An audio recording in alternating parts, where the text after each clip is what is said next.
All right, beautiful people. We are back with another episode of the Silicon Valley to Spirituality Show. I have Willy Christie from Kukuni on, and we are going to have an amazing conversation about plant medicine, psychedelics, spirituality. Willy, welcome to the show.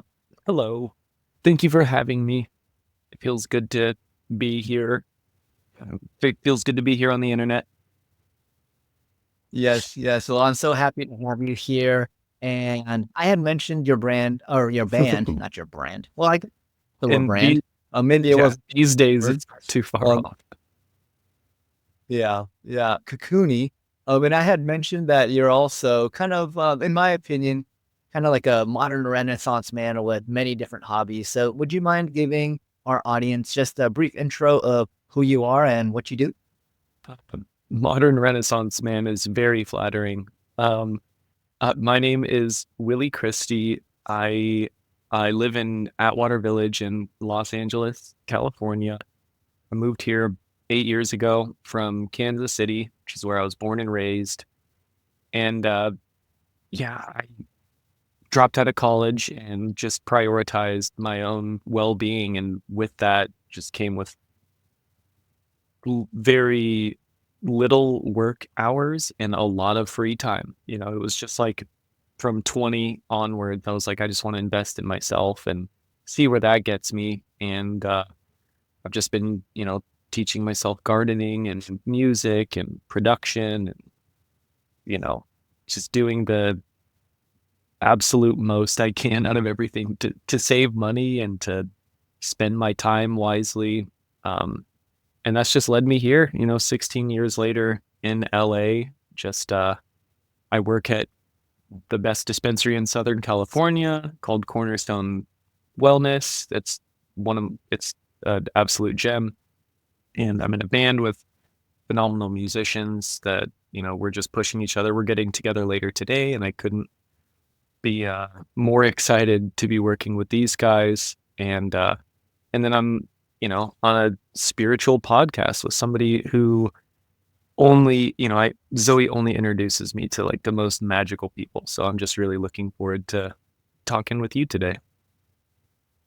Yeah, I love what you described, and I like to think of my podcast and as how to take your spiritual practices that you've learned and integrate them back into your regular life. You just met me, and so a little bit of my background had been, I've worked in tech for quite some time. I was one of those lucky guys that worked for 5 companies that all had successful exits. Thought I would be wasn't happy, then decided, okay, maybe I need to run my own company. So I ran my own company in the cannabis space. It was really great, but also, as you know, there's a lot of ups and downs, especially in California cannabis. So what started off as my dream job became my dream nightmare or my nightmare. And then in 2020, this is just a little bit of good background for you. I think people have heard me talk about this story ad nauseum. 2020, my wife and I, we both did a hero's dose, 7 grams of mushrooms each. And then I had this epiphany. I was no longer going to run my company anymore. I was just going to focus on my spiritual practice and my spiritual growth. Up until that time, I had done tons of psychedelics, DMT, ayahuasca, acid psilocybin, but I always thought, well, I took this exogenous molecule into my body. One's called the spirit molecule. So any of these transcendent experiences, it's probably just because of this exogenous molecule. Then after that 7 gram mushroom journey, the next day my wife said, hey, let's do this Joe Dispenza meditation. And I was in a pretty open space. So I was like, all right, let's do it. Little did I know it was 90 minutes long. And then about 60 minutes into it, those little psychedelic beings and entities that come, they started just coming. And I was like, whoa, this is kind of a trip. But then I thought, well, hey, just yesterday I took 7 grams of mushrooms. There's probably some residual psilocin in my body still. And then my wife had me do that meditation the next day. And so that was June 16th of 2020. And I've done 90 minutes of meditation every single day since that time because these voices, these beings of light would just come to me, tell me just some amazing things that would calm my nervous system, that would allow me to live with more joy and purpose. And eventually I just started following it to the point where I resigned from running my own company. I decided to just move to a farm. So we moved from San Francisco to a rural county called Elk Grove. We grow about 80 to 90% of our fruits and vegetables now. And it's just a completely different lifestyle than growing up in front of a keyboard. So that's a little bit of how I got to this moment. And then when I reached out to Zoe, I was like, hey, I need some really interesting guests. And she's like, oh, dude, I got the right guy for you. It's Willy. So that's the kind of like backstory of how I got connected to you and why I'm so excited to speak with you. So I looked at your background. You work at a dispensary, you're a certified ganjier, you're also a musician, and you're into psychedelics and spirituality. And so maybe the first question I wanted to ask you was, you know, how does music, psychedelics, and spirituality kind of fit into your life? Well, first off, I have to say I'm not a certified ganjier. I don't know who's got $3,500 to pay for a certificate that says I'm a weed expert, but that's not me. But I'll take the test. I'll take the test right here, right now. You know what I mean? Um, but as far as spirituality and psychedelics and, art slash music, I feel like, at this point in my life, I had a similar sort of genesis as you. It was just dropping out of dropping out of college, did mushrooms for fun, but when it happened, it was like there's something real here. Like what? Even though it was the worst trip of my life, I was crying in front of a party. It was me and my best friend. It was his mom's house. We were the hosts, basically. We were the only ones that took mushrooms. It was everyone from our high school class. And sure enough, and me and my buddy are like failing out of high school. Everybody else is doing just fine. And we're on mushrooms, just like, what are we doing? What did we do with our lives? Like, oh no, dude. Like, we're like 19, we're like, it's all over. Like, we screwed it all up. Like, oh no. Uh, and even that, how embarrassing that was, it was still just felt so real that I kept experimenting. And, long story short, I think it just comes down to like living, integrating that psychedelic experience into your everyday life, and living the life of the artist, being genuine at all times, living authentically at all times.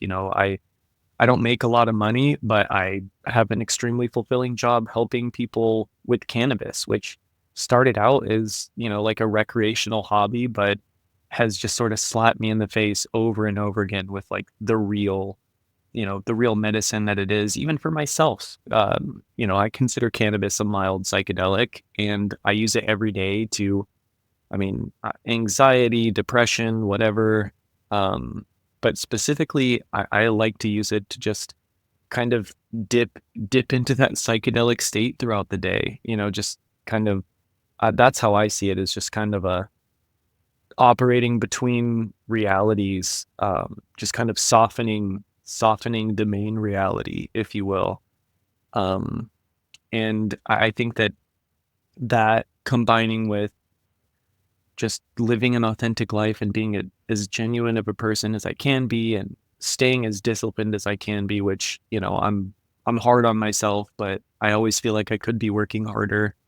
Um, but just staying present, staying calm, staying relaxed, and staying um, open to an idea or a whim that might lead to some new creation.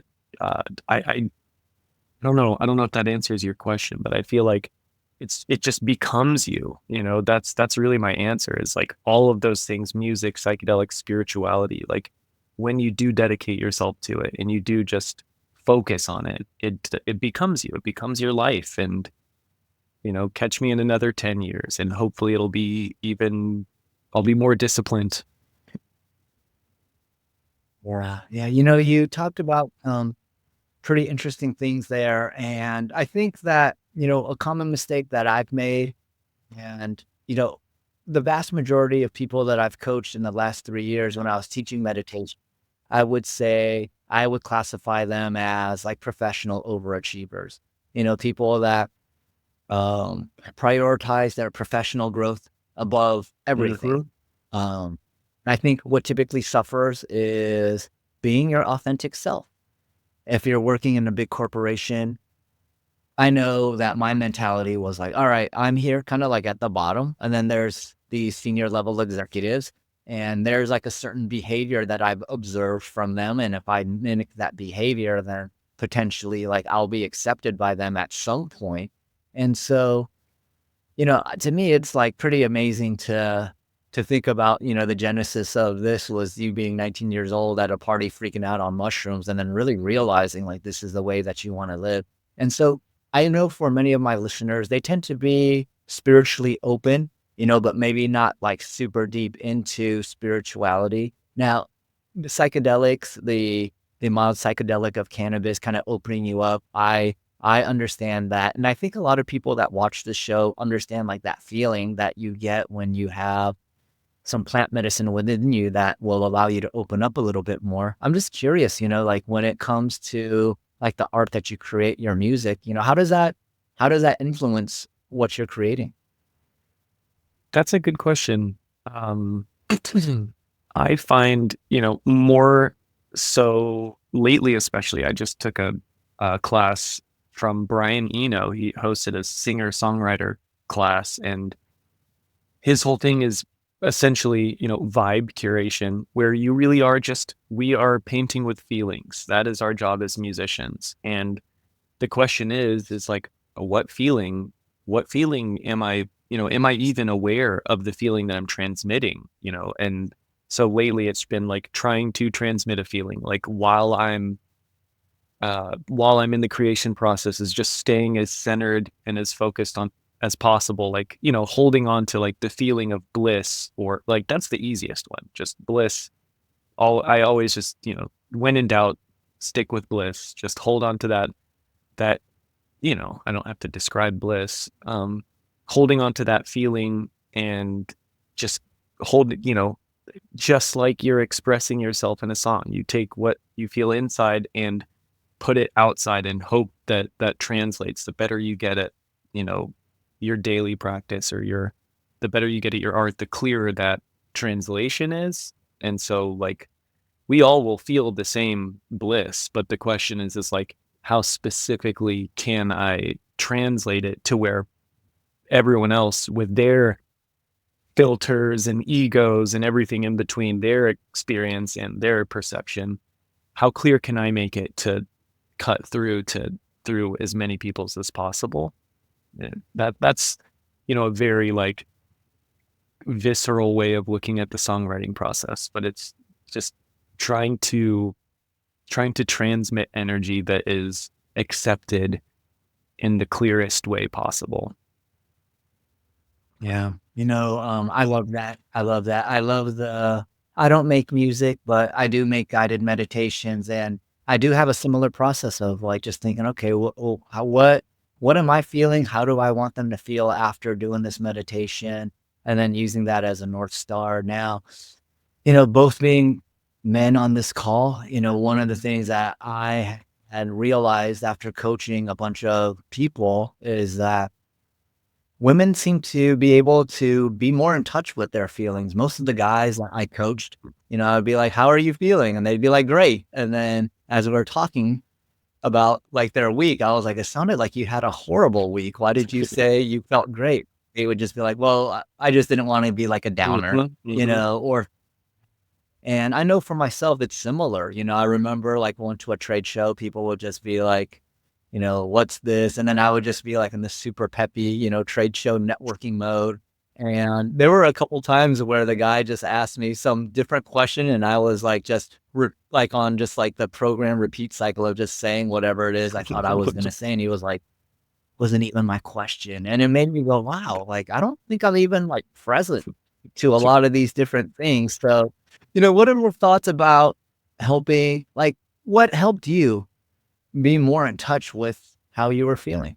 That is so funny, because I mean, that is the trope. I'm sure you're aware that like um, almost every single woman that I've told this, my psychedelic story, and they're just like, okay, so basically you had to take a shit ton of mushrooms to like reach level 1 of empathy and like understanding your feelings. That like women are like they're like, yeah, I achieved that when I was like 11 years old.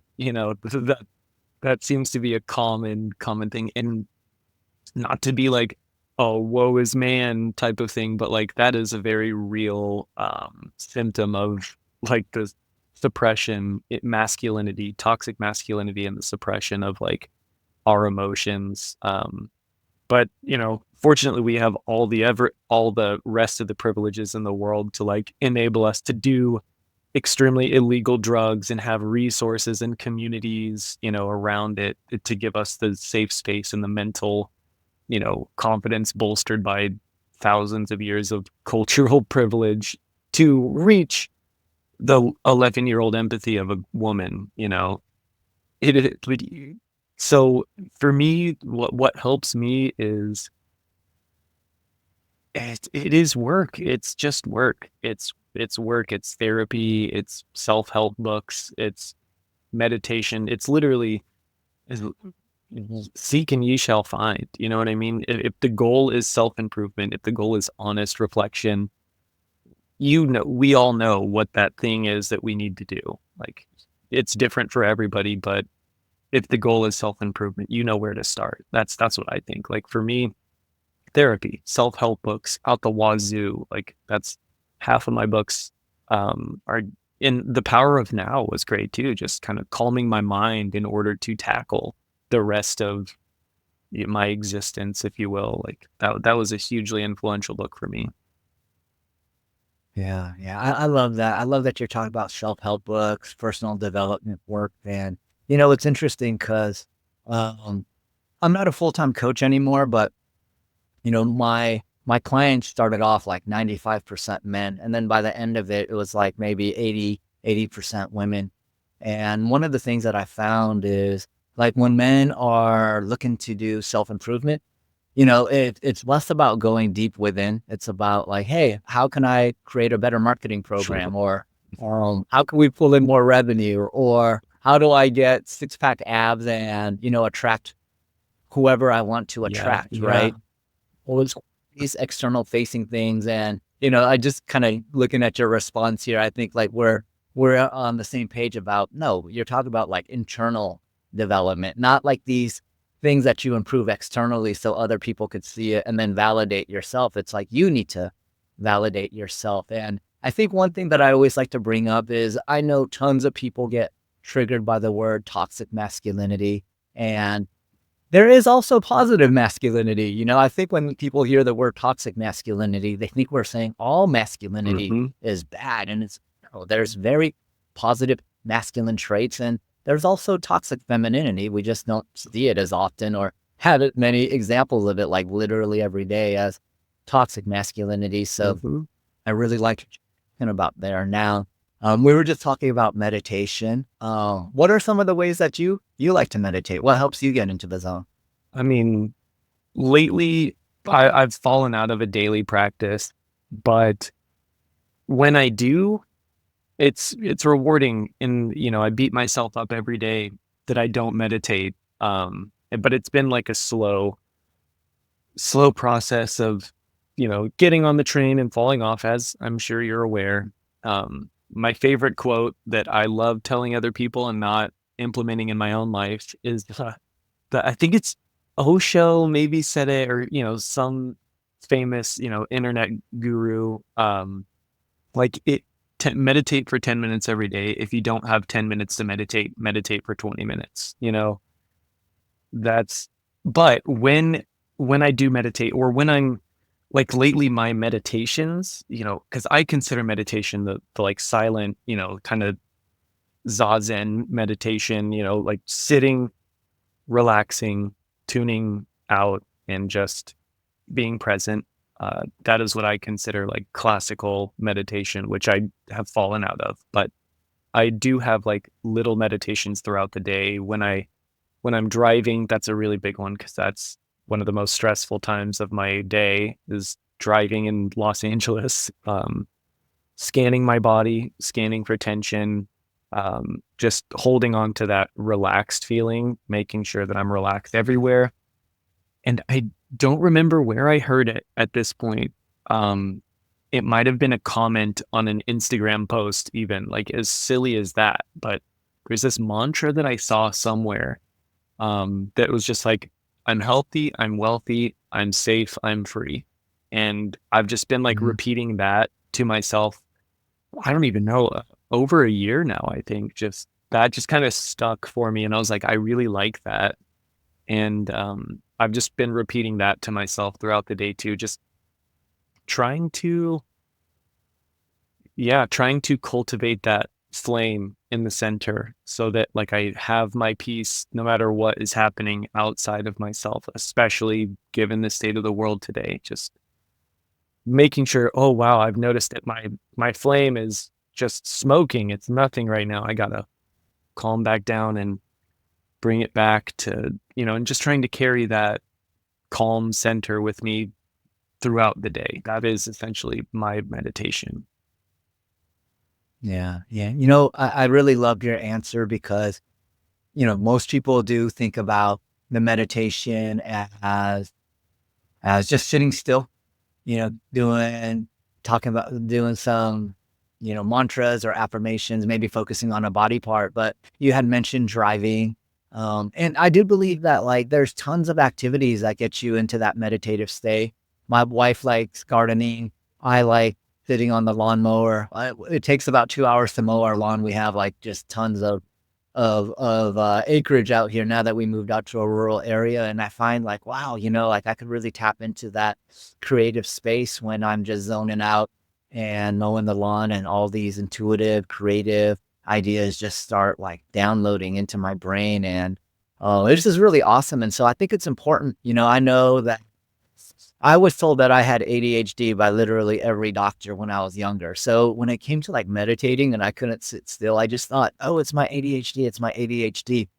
And this is not to say that, people aren't affected by it, but I do know that for me, constantly thinking that I couldn't focus, was really inhibiting my ability to just sit there. So I had to, use a different affirmation like my ADHD is not going to affect my meditation, and just saying it over and over until my neural pathways started rewiring and, started actually believing what I was saying versus just saying it for the sake of saying it. Now, um, I'm really curious, it sounds like, well, what how does this affect the music that you're making, and what effect do you want your music to have on the world? That's a that's another great question.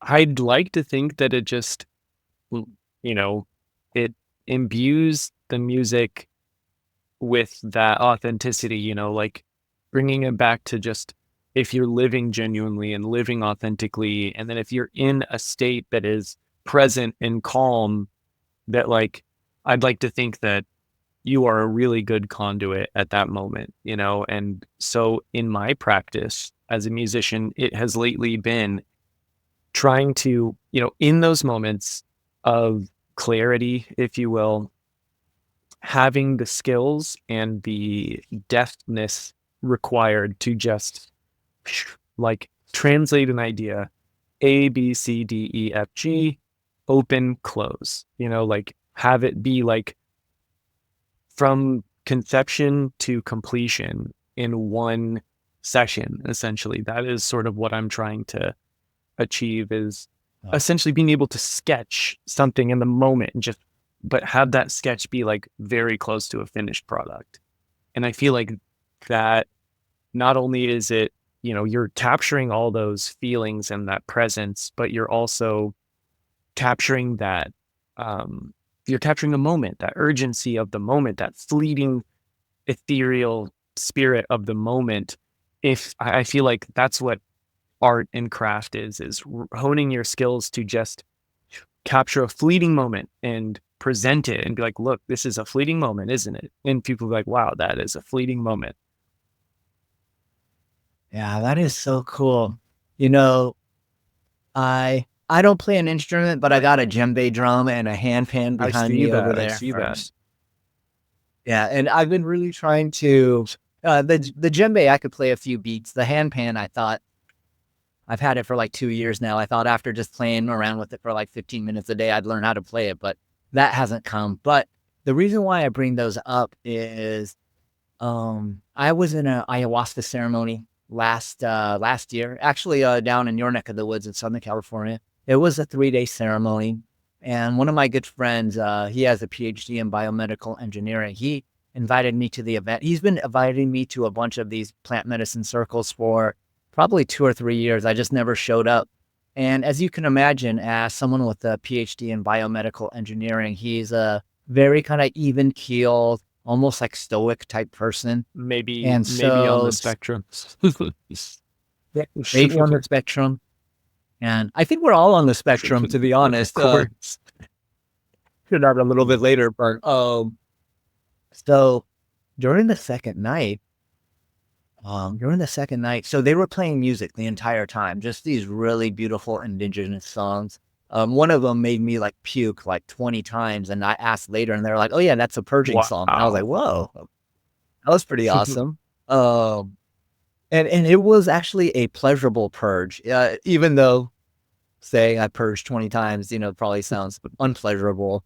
I intuitively knew like it was cleaning out like a lot of like trapped trauma in there. hmm Now, night, um, they just the second night I see my friend, he like taking out his a little like hand drum, and then he just starts singing this indigenous song. I don't know what the words are, but to if you have a friend that kind of seems like very stoic and reserved, and then all of a sudden he's singing with like full emotion, it was like one of the most like visceral, like paradigm shifting things that I witnessed. You know, he was singing with like so much like power and emotion that I thought he was lip syncing, and I looked around him to see if there was someone else singing, but it was really Wow. him. And it really just made me like his frequency, my frequency, everyone's frequency just got onto the same page. And it really did make me believe that everyone should learn how to play music to be able to express themselves in this way. I've kind of like made this commitment, like, all right, I'm gonna just, put in like 20 minutes a day, and just really practice this to have a way to express myself, not just using words, but kind of using like rhythm and the tones. And well, I see you nodding your head. What do you think about that? Oh, I mean, it took me about a decade to unlearn that music was like the only way to express yourself. I was just like, if you're not making music, you're doing something wrong, or if you're not doing art or some specific type of creative thing. But then I realized that like cooking, gardening, there's a million even more like uh transient, I don't know what the word, like impermanent things that could be considered art that people do every day. But for me, I definitely, um, oh, I lost my train of thought. What was the prompt again? Mine, the question was, I felt that after witnessing that everyone should practice becoming a musician, whether it's like playing a triangle or singing or strumming the guitar. I mean, I grew up in the church, I grew up in the Catholic church. And so I think there is something so primally universal about singing in a choir, singing like chants and worship songs, because like really at the end of the day, like what else is music but like a worship or a devotional? Like that is really w- what else is moving us to create these sounds and sights and things other than just like the sheer just excitement of the spectacle. You know what I mean? Like this is all wondrous and joyful. So like it is such a natural thing to just want to shout to the heavens, like Jesus said, the kingdom of heaven is right here. Like once you start to see it, all you want to do is sing about it. All you want to do is tell other people and preach about it. Not, I'm not even Catholic. That's my reference. You know what I mean? Like it's that was also another subject is for me, like growing up in a church, having the atheist, questioning phase, and then having psychedelics kind of open up that truth And Catholicism's just my reference, but I've also been researching and looking into like as many different religions as I can, because I fail to see the incompatibility between these religions. You know what I mean? Like they all are saying the same thing. It's just in different clothes, and then some greedy humans just take it a little bit too far, and that's where it gets to be all messy. Yeah, yeah. And what a great segue to start talking about spirituality. Um, I had read theologists had written an article. Roughly, if you look at like all of the major religions, there's like 85% overlap in a lot of the stories that they're telling. There's like a flood, there's like a Garden of Eden type story, there's many things that overlap. And then, as you mentioned, humans have this really unique superpower of you getting something that should be unifying and then using it to be divisive. So kind of funny there. But, I wanted to ask you, spirituality to me is, I don't want to say a loaded word, but I think it has a word with a lot of definitions. How do you define spirituality? Um, I define spirituality as, well, let me just say I'm aware the common word is like somebody that just vibes, somebody that just is in tune with the spirit, probably has a Buddha statue at their house somewhere. But for me, spirituality is universe, totalitarianism, you know what I mean? Like, spirituality is kind of mysticism. I think that's the best word. Spirituality to me is mysticism. The mystics of all the religions would all agree with this conversation. They would all say the same thing. 85% over, they'd be like, it's 200% overlap. Like it's the underlying truths of every single great person is all the same. We're here to experience reality and be good to each other, because that other person is us in another life on the same journey, all just trying to know ourselves, which is the latent, unconscious God in the process of waking up. Yeah. I think that even science is catching up to this. I don't know if you've looked at like the past few winners of like the Nobel Science Awards, but they're showing things like quantum entanglement, like how all the different particles are connected. They've talked about the 3D universe just being a fractal of something even greater than that. So multiverse, multi-dimensional, multi-timelines, things of that nature. And I love it when I talk about these things and someone's nodding their head in approval. Usually when I'm talking to my, like, Zabo, you, I think, took one too many bong rips. Like, this is telling me these MCU movies are actually reality. And I'm like, well, I'm not telling you it is reality. I'm telling you this is a possibility of reality. And so, okay, so here's where I'm at. I started my spiritual journey 4 years ago. I wouldn't say I was an atheist. I would say I was more of a realist, like my five senses never showed me someone that rose from the dead. So I was like, yeah, I'm open to afterlife, but my senses have only shown me that there isn't.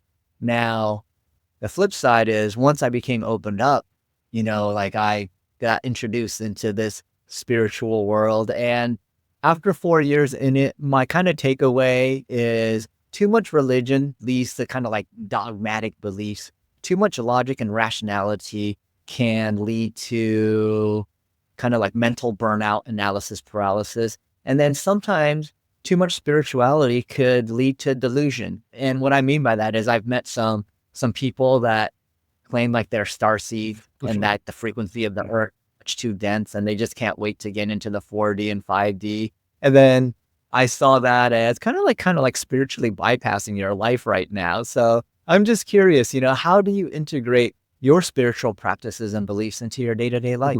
And before you answer that, I know I just kind of gave like a very high level generality of like logic versus religion versus spirituality, but I saw you're nodding your head, so it seemed like it resonated with you. But if you have anything to add to that, would love to hear your Oh, thoughts. yeah. I mean, the number one cardinal rule is don't mistake the finger pointing to the moon for the moon. like don't, that's what the dogma is people mistaking the word God for this literally unknowable, unfathomable, the people, I don't believe in God, but I believe in a higher power. I don't believe in God, but I believe in the universe. Or I don't believe in God, but that's like saying, I don't believe in red, but I believe in wine, the color wine. I don't believe in red, but I believe in the shade of apple.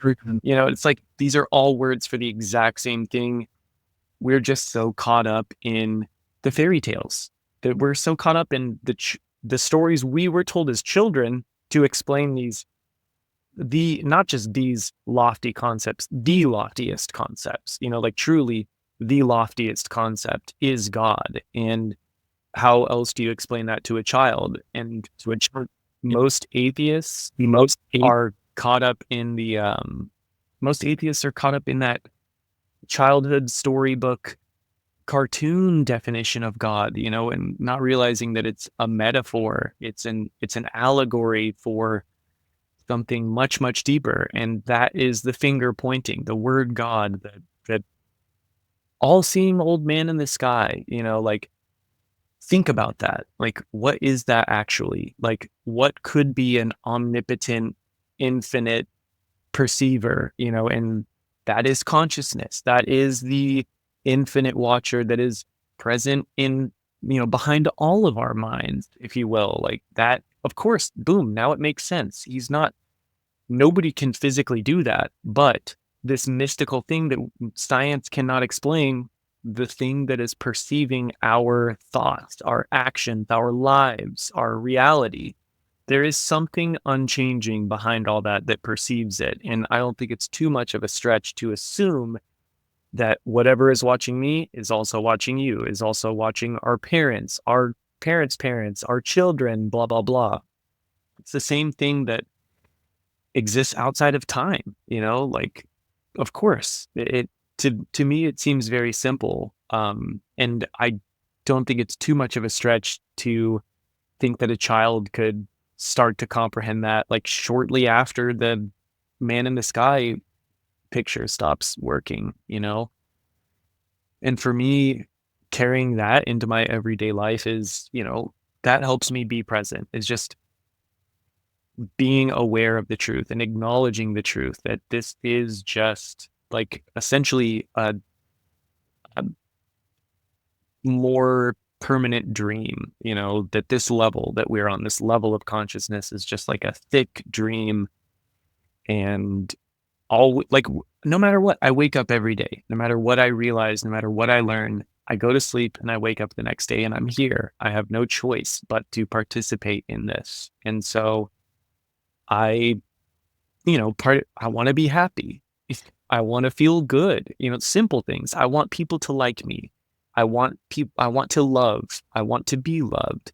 Just simple things that, if I'm going to participate in this reality, which clearly I have no choice. I woke up one day and was born. I don't, and it's not miserable enough for me to want to leave. So I choose to exist. I choose to be happy. I choose to express myself, and I choose to be fearless because, to quote the Bible again, look at the birds, look at the flowers, like they're here. They're not stressing about anything. Like, are we not more important to God or,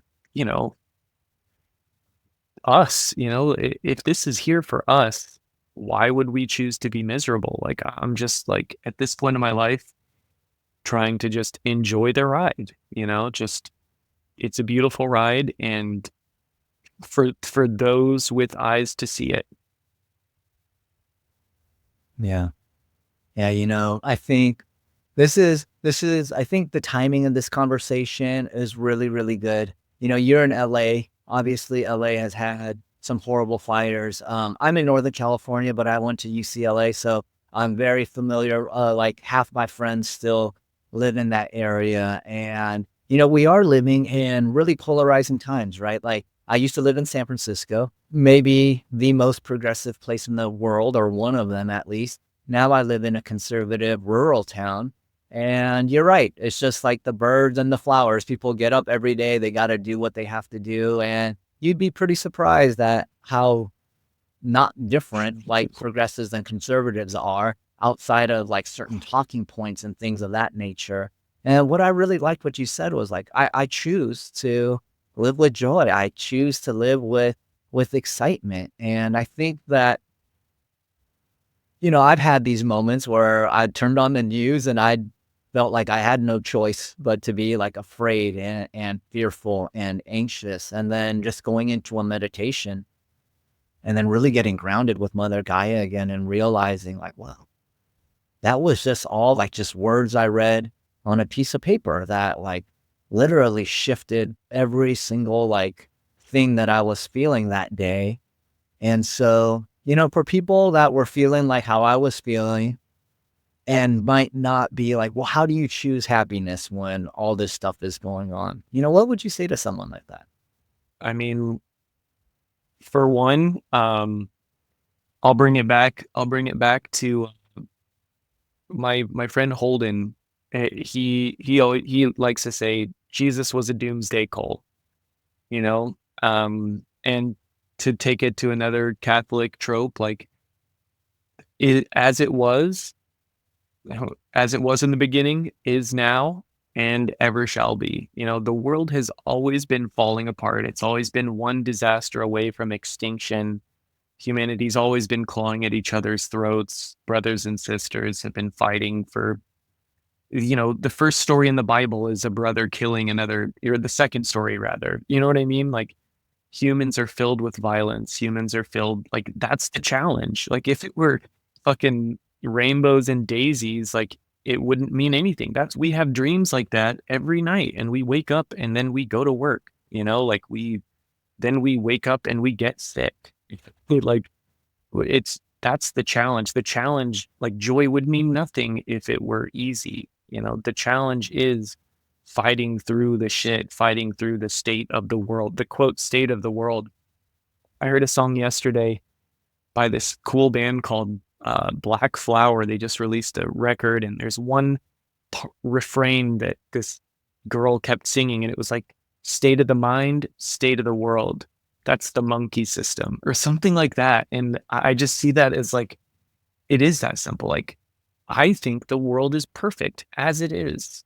The existence is perfect as it is. And granted, the conflict is part of that perfection. The imperfections are part of that balance. And if we choose to perceive the differences only in the violence and the war and the famine, of course, it's miserable, but we're doing ourselves a disservice by not seeing the flood of community coming together every single time. Like Donald Trump winning the election is causing people to unite. They're going to break the system so hard that there's going to be a huge surge of support from the other side. Like it's always this balancing act. Everything's always in the act of balancing itself.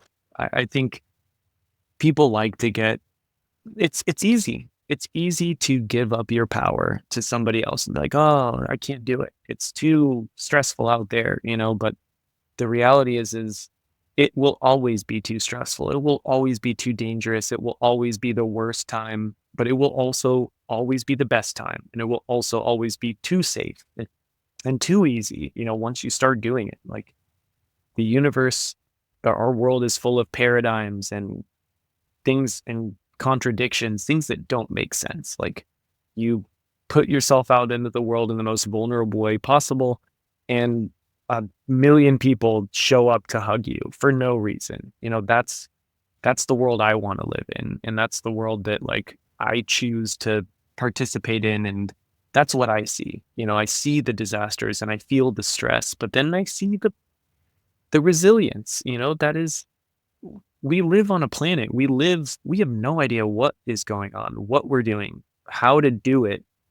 And so it's just like, yeah, it is what it is. You have to choose to be happy in the face of that, or else, I don't know, get off the ride. Right? There's no other. Why suffer? Why suffer any longer? If it's that bad, you can fix it. But if you don't want to, you don't have to. Yeah. I love what you said. It really reminds me of that movie, Everything Everywhere All at Once, where, everything that has ever happened, everything that will ever happen, it's all happening simultaneously in the present moment across infinite parallel realities. So what you focus on is more or less, it's almost like wearing like an Oculus Quest. That's the reality that you'll render. And I think that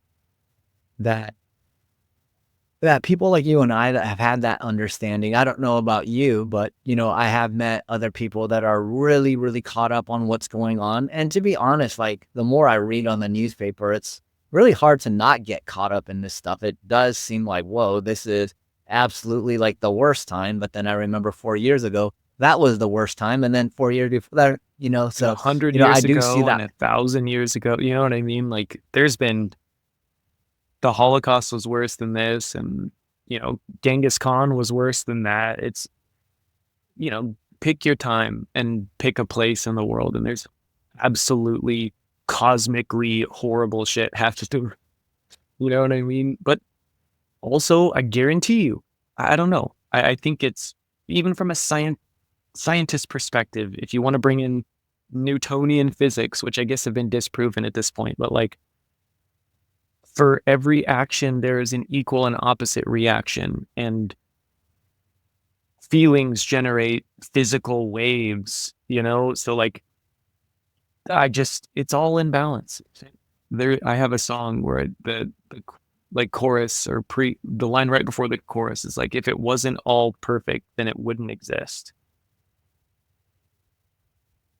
I love it. And when you're talking about Newtonian physics being disproven, what specific areas? I was just in the quantum physics, just how Newtonian physics, I guess, just rely on a model that it just has been subverted, like quantum physics imply that is for every, there is a universe where there is an opposite reaction that didn't occur. I don't, I am not a doctor by any means. Maybe you could tell me better. Yeah, yeah. I mean, I do agree with you. I was just wondering if there were specific areas and maybe a slight, maybe clarification as to what I believe and understand is that not necessarily that Newtonian physics is wrong, but Newtonian physics only applies to 3D space-time. And when you get into the quantum realms, you could be outside of space and outside of time, so that there's another level of or physics that is more applicable to things outside of that. But like I'm not a quantum physicist or scientist. I'm just pretty good at like reading stuff and Yeah, yeah. saying That's and that makes and perfect sense then, and that makes me feel a little bit better because yeah, on the physical realm, Newtonian physics works. That's like the operating system of this thing. But as soon as we step off of the computer, we're in the quantum realm, and we don't really know. But it's that is, I think that's another exciting development too, is just how science is basically proving Hinduism right 3,500 years later. yeah. That is so astounding to me. Well, how tedious, how tedious to, instead of just taking their word for it, to chart it out with $1 trillion microscopes and telescopes and fucking large hadron colliders. Like, how tedious when you can just meditate for 30 years and see it for yourself, I imagine. Totally. I mean, that I got addicted to doing these 90-minute meditations every day. And one of the really interesting downloads that I got was that, man will keep trying to explore things outside of himself without realizing all the answers are within. So, Elon wants to go to outer space. Well, you could find all that stuff by going into inner space. It doesn't require all of these large fuels. It just requires you to get into that right theta state frequency, and then you will be able to access the proper frequency. And one of the things that it showed me in my meditation was that location is also a frequency. So many people have thought like, well, these planets are thousands, if not millions of light years away. How do we ever get there? And what was shown to me was, yeah, we're not like traveling like the distance with rockets or whatever could take you to the speed of light. It's that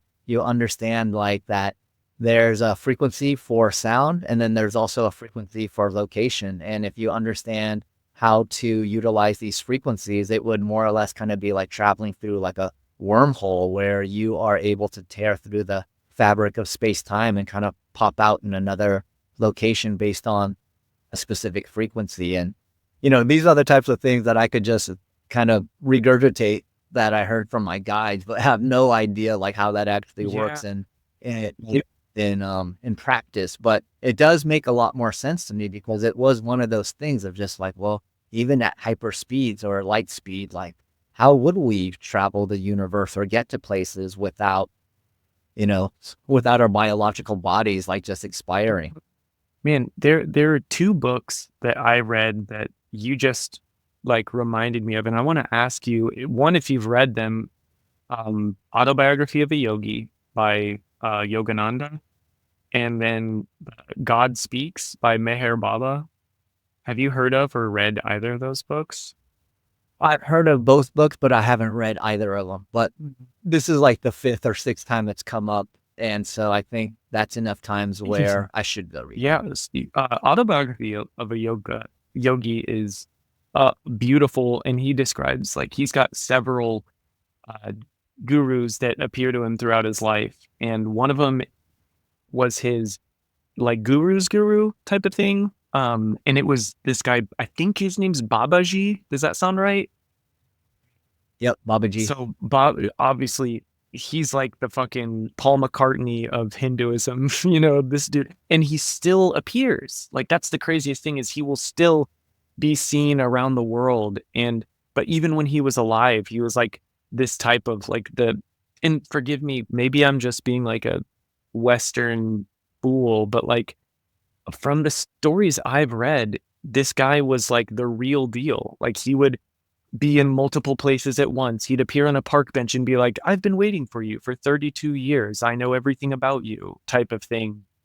And so when you're talking about this, like, tuning into locations as frequency, like this just sounds like it doesn't sound crazy to me. It sounds like this Babaji level of like mastery, which I certainly have no experience of, but uh, I say why not? Like I think that all matter is the mind. And the thing is you or I imagine, at least myself, if I had any type of control over the subconscious, like manifestation of my reality, I would end up stuck in my floor. My heart would be halfway through like a wooden plank. I'd be like, oops, and then just die instantly, versus like decades and decades of sheer practice and dedication to where I'm sure your focus is so tight that there is no fear of that. You're just so I I believe in those guys that can fly and float through walls and stuff. And in Autobiography of a Yogi, he's just like, why? But if you achieve that level of mastery, why would you be doing parlor tricks? You would be using those powers for like, lifting up all of humanity towards enlightenment. You know what I mean? That's why we don't see that shit is because the real movers and shakers are moving and shaking. They're not doing, oh, look, it's a flame out of my thumb. They're not doing little parlor tricks. Yeah. Dude, you hit the nail on the head. So, part of like my meditation practice over the last few years has been really to, we were talking about frequencies. And once I learned that when you meditate, you go from beta waves down to alpha to theta waves, I realized, oh, what's happening is you are picking up on these different frequential realities that are out there of frequential being. And then I also started reading that you can boost it up into gamma. And so this kind of led down like this rabbit hole of like reading about on the CIA.gov, their project Stargate, where they were doing remote viewing and astral traveling and more or less like verifying and validating like all of this is possible. And over the winter break, there was a really popular podcast series that came out called the Telepathy tapes, and it was about nonverbal autistic children that could not only read their parents' minds, they were using like random number generators, and they were in a different room. They were reading their parents' minds with like 100% No accuracy. way. That's so cool. One of them, yeah, one of them could also put his hand on a book and just tell you everything about Harry Potter. And the really interesting thing is that one of the things that they discovered, Willie, is that the nonverbal autistic children, once they met each other, they can visit each other in the astral realm on a place called the Hill. So they were able to basically, like, instead of text messaging each other, just go to this place and interact with each other. And when they taught them how to spell with these like giant iPads, and so that's how they were able to know that they were choosing the same numbers as the parents. And when they started writing stuff, like they were not writing at like a first grade or a third grade or whatever grade level they were in. They were writing like Shakespeare quality prose and poetry, and just like speaking like Yogananda or Babaji, just these really like next level concepts.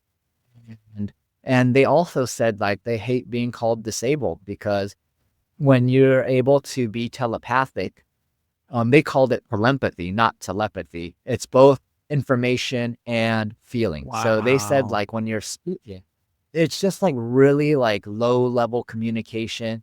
When they're communicating with each other, it's much like denser information packets. It's the context of what you're talking about, the feeling behind it, and then all the words so that there's no miscommunication. So they said like whenever they have to spell or try to communicate to us, they look at us as disabled. They're not the disabled one. They just don't have like the bodies and what we value, productivity, revenue, achievements. They might not be optimized for that type of society, but I do believe that we are starting to potentially enter this new world where, as you said, like all of this stuff that's changing.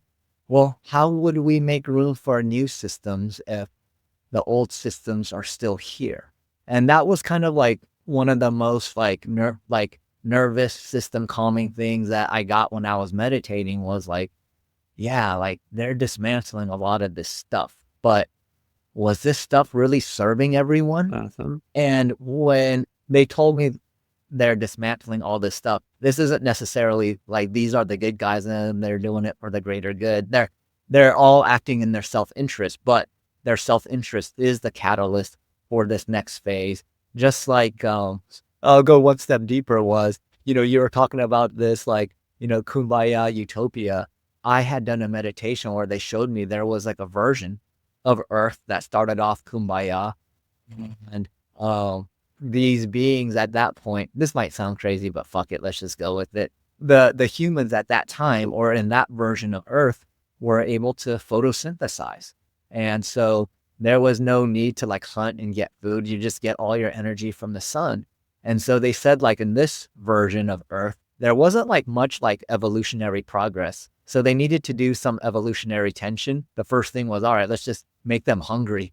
And so they can't, and then we would have to go search for food. And by searching for food, it just created like, this domino effect of like all the different things that we needed for survival. And then ultimately they were saying like the name of this particular simulation was for all of us to wake up and understand what you and I just talked about is we're all part of the same source energy. We are having this experience so that God, the universe, whatever you want to call it, can have a reflection of itself through a finite being of Willy, through a finite being of Sabo. And because God is outside of space and time, there was never before God. It's just always been everything, everywhere, all at once. But the experience of everything, everywhere, all at once is infinite. So there's the Willy experience, the Sabo experience as a woman or as, a white guy or all the different permutation.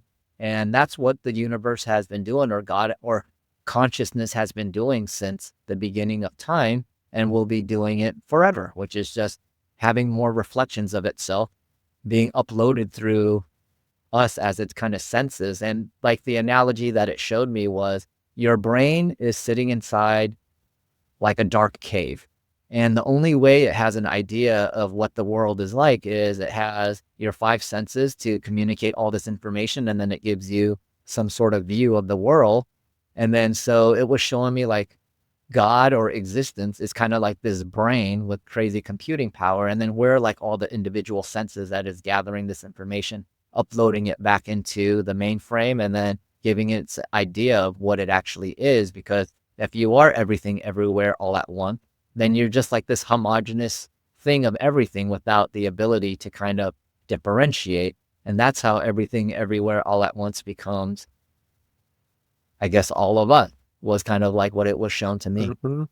There's like a segment in God Speaks where the appeal of the book to me is this is a guy, a self-proclaimed avatar, who took like 35-year vow of silence or something and claimed to be God and wrote a book basically like, as God, this is how the universe was created and this is what humans are here for. He's like very appealing subject. If I were to read a book written by Jesus himself, I feel like that's kind of the similar, whether or not you believe Meher Baba is blah, blah, blah. This dude meditated for decades and there's truth regardless of whether or not you believe anything else.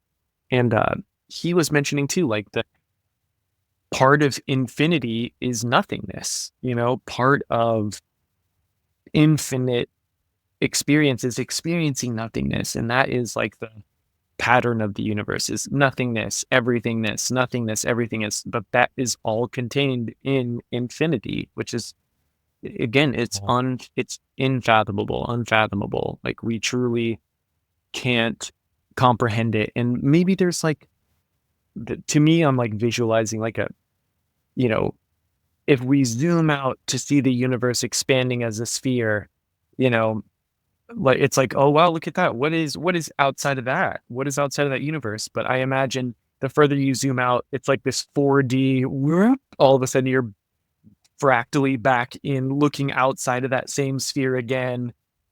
I think that, yeah, like the universe is too magical. Like the tongue can't taste itself. Like we just live in this. It's like we're like the shadow of God. Like we are the nothingness that is not God, yet is still contained in God, and that is how God is defined. Is we are that which is not God. You know what I like?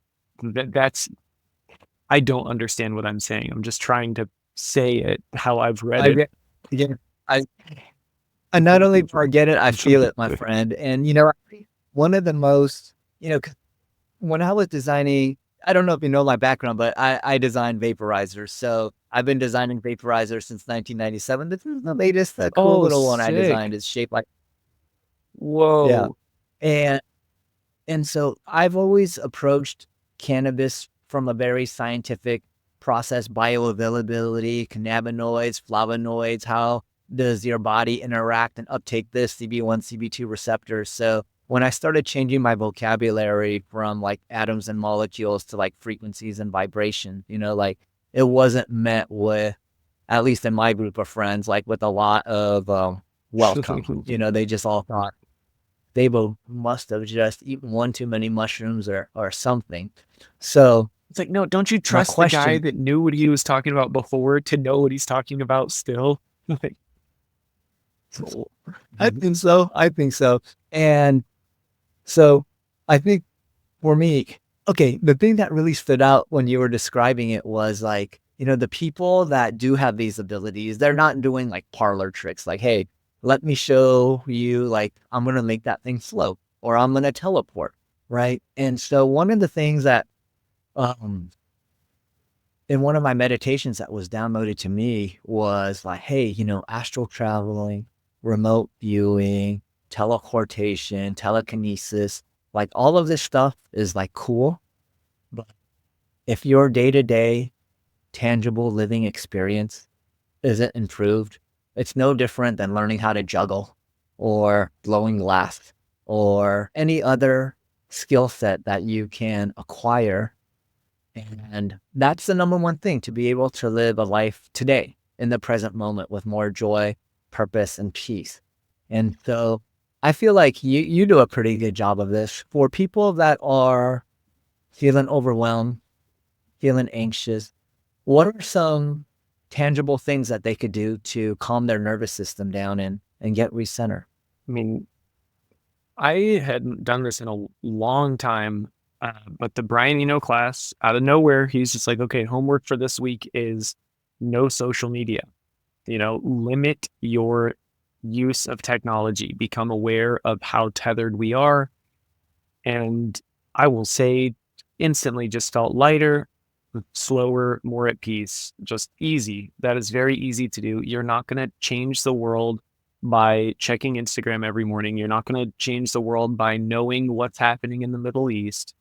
All you're going to do is stress yourself out and fuck your life up and be unhealthy. If it's really that bad, if you're feeling that helpless, two things. One, stop checking your phone, take your social media apps off. Two, go volunteer. If you're so worried about the fires, help people out. If you're worried about homeless people, go feed some people. Like if you're worried about anything, go help somebody with real problems, because I'm willing to bet that anybody watching this podcast is probably extremely privileged and is probably just beating themselves up mentally. They probably are physically fine for the most part and are most likely physically able to go take their head out of, their own head and out of their own house, their own environment, and go help people with real problems and see how privileged you really are. I think that's the community service, is really like the humility involved in just being like, damn, like I thought I was stressed out. Like this poor woman has 9 kids and nowhere to live, and just you interact with 100 people like that in one day. You should go back to your life and be like a lot more grateful about your situation. And again, not checking the news. All you can do is be there for yourself and your community. And if you're a stressed out, ball of frustration, it's not going to help anybody. So take care of yourself so that you can be there for others when the time arises. Mm, I love that. What I heard was it's okay to stay informed, but don't be overly affected, and if you are informed and you are affected by something, go take action and do something about it. If you're informed and it makes you feel like crap, but you never take action, then it's not serving anyone. It's only releasing more stress hormones in your body. And and what I really like is you don't need to learn anything new or get anything new. You could just put your cell phone away and instantly start feeling better. I mean, as a father, there's just so many studies that have shown that if you take a cell phone away from a teenager for like a week or two, like they get connected, they're happier all of a sudden, like they're inspired. So I love technology. I think of technology as benign, and how you use it is how it affects you. But I do believe that, we've never had like a supercomputer in our pocket before. So we're all learning on like how to have like our work device, our play device, our personal device all in one device, and how to have a healthy relationship with it. So I really, really love your suggestion at the end. And so, you know, we're over our usual hour here, but I really enjoyed this conversation. I'm sure everyone listening to enjoyed what we were talking about. If people want to learn more about you, Willy, and your music or anything else, how do they find you? What's the best way for them to get in touch with you? I'm for now still on Instagram. That's gonna be at Willy Christie, Willy with a Y, and Christie with a CHRISTIE. My band is Kukuni Music. That's KUKUNI. Feel free to reach out to me in both places. I also have a weed account. I'm not growing right now, but you can follow me at Willhouse69 there. Just reach out on any of those platforms. I'm not too famous yet to not answer DMs, so reach out, say hi if you have any questions. Yeah, reach out soon, everyone, before he gets famous. And I want to, I said that seriously, like I believe that when you are in attunement with the art that you want to put out, It's just a matter of time. It's just a matter of time of finding like the right people that resonate with it. And I'm a huge believer that when you are in your authentic frequency, like it's not just that you touch people, but like you pluck at their heartstrings at this like super deep level by being in alignment with your frequency. And then when they feel that frequency, it won't be like a intellectual thing. They're like, oh yeah, Willy and Kukuni, you know, their melodies are so, it's just like this, like it just fucking hits them and they're just like, dude, this is for me. So I have no doubt that you will get to that level. And what I wanted to do was, you know, I asked a ton of questions and I wanted to just kind of open up the floor before we sign off today. Is like, what's important to you that you'd like to express to people that are listening right now? I mean, I feel like this conversation was just so like significant and deep that I really feel like I could just bring it back to the state of the world. I feel like that's the most relevant thing is how stressful things are right now and how distracting this spectacle of our government is right now and how much fear is actually happening. But we all know that fear mongering is that's that's what sells right now. It's fear baiting on both sides. The liberal news is horrified at every little thing Donald Trump does, and the right is disgusted at every little thing that the left does. And the reality is it's all just a bunch of greedy, selfish people trying to do their job for the most part and trying to get a little on the side. It's not that complicated.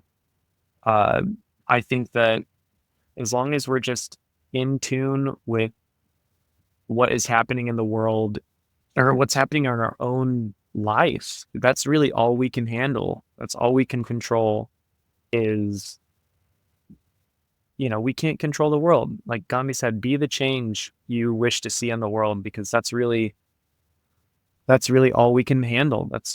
We can only tackle our corner of the world. And if we stretch ourselves too thin by trying to tackle the entire world at once, like then they win, you know? Beautiful, beautiful. I really resonate with being the change. Willy, this has been a really energizing conversation for me. I was a little bit tired today, but after speaking with you, just feeling so energized. I hope it was a great interview for you. And I really want to keep in touch. You know, this has been a really awesome conversation. And if there's anything that I could do to help and support, please consider me a friend and an ally. And I hope you'll come on in the future again and we could have another mind expanding I love conversation. that. Yeah, it was a great time.